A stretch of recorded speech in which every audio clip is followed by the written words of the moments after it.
সংগ্রামে যুক্ত হয়ে, এই আন্দোলনে যুক্ত হয়ে, ইনসাফের লড়াইয়ে যুক্ত হয়ে, বৈষম্যমুক্ত বাউফল নির্মাণের এই কাজে যুক্ত হয়ে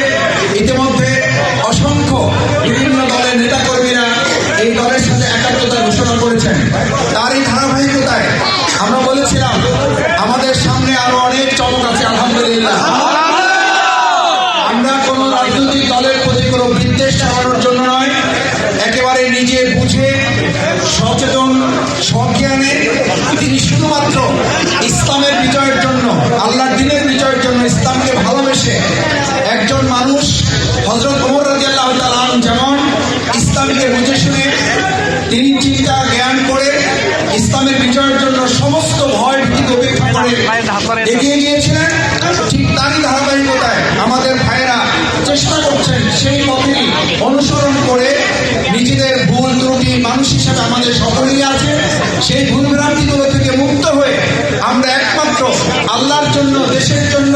দেশের স্বাধীনতা সার্বভৌমত্বের জন্য আমাদের প্রিয় বাউফলকে ঐক্যবদ্ধ বাউফলে পরিণত করে আধুনিক উন্নত মডেল, রাজনীতির বিভাজন মুক্ত, বিভেদ মুক্ত, হিংসা বিদ্বেষ গালাগালি মুক্ত একটা বাউফল করে তোলার লক্ষ্যে আজকে